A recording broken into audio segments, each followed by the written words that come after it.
নমস্কার, সবাই কেমন আছো? আশা করি খুব ভালো আছো। আমিও খুব ভালো আছি। চলে এলাম আবার একটা ব্লগ ভিডিও নিয়ে। তোমরা ভাবছো আমরা এখন কোথায় যাচ্ছি? সেটা জানতে হলে তোমাদেরকে কিন্তু পুরো ভিডিওটা দেখতে হবে। তো দেখো, আমরা কিন্তু পৌঁছে গেছি। তো তোমরা যারা এখানে এসেছো তারা প্রায়ই বুঝতে পেরে গেছো আমরা কোথায় এসেছি। আমার তো মনে হয় এখানে সবাই ঘুরে গেছে। আমিই মনে হয় বাকি ছিলাম, সবার শেষে ঘুরতে এসেছি। তো যাই হোক, আসা তো হয়েই গেল।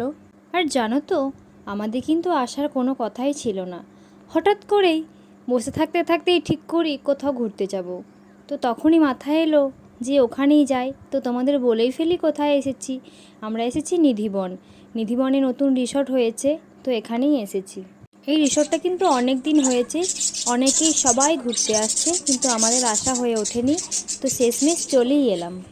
আর তোমাদের বলি, এই ভিডিওটা কিন্তু দু একদিনের নয়, এই ভিডিওটা হয়ে গেল কিছুদিন আগের। এডিট করার জন্য ভিডিওটা পোস্ট করতে পারিনি। আসলে আমার বেটুর অন্নপ্রাশনের পর আমার বেটুর বড়দিভাই যখন এসেছিল, তখন ওকে নিয়েই আমরা বেড়াতে এসেছিলাম। জায়গাটা বেশ ভালো, বেশ ভালোই লাগলো। পার্কের মতো, বেশ গাছপালা, গ্রাউন্ড, ফুল, কত সুন্দর, অনেক ভালো লাগছে। বেশ নির্জন জায়গা। আসলে আমাদের ওদিক থেকে আসতে এটা বনের রাস্তা, তো পুরোটাই কিন্তু বন, শুধু শালবন। তাই জন্য আমরা সকাল করে বেরিয়েছিলাম আর সন্ধ্যের মধ্যে বাড়ি ফিরে গিয়েছিলাম। আর আমরা আসার পর অনেক পর থেকে ভিড় হতে শুরু হয়েছিল। আর এখানে সন্ধ্যের দিকেই বেশি ভালো লাগে, কিন্তু সবাই বনের জন্য সকাল করেই আসে, সকাল করেই চলে যায়।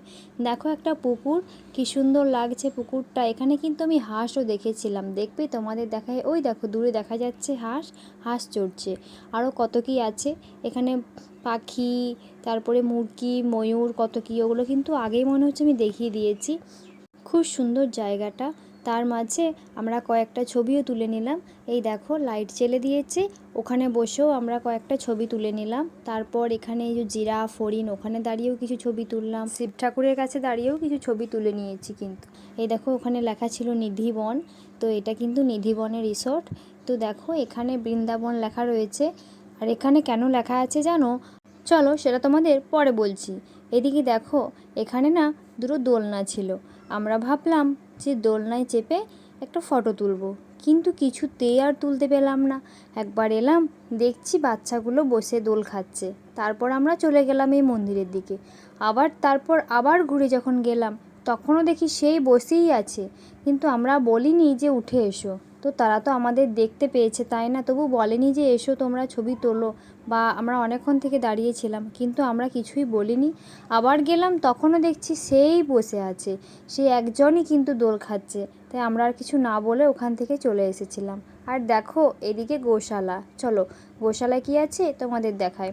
এই দেখো গোশালায় কিন্তু গরু আছে। এখানে বেশি গরু নেই, ওই ধার দিকে গরু আছে বললো, আমরা আর দেখতে যাইনি। দেখো কত খড়, আরও অনেক কিছু টব ছিল।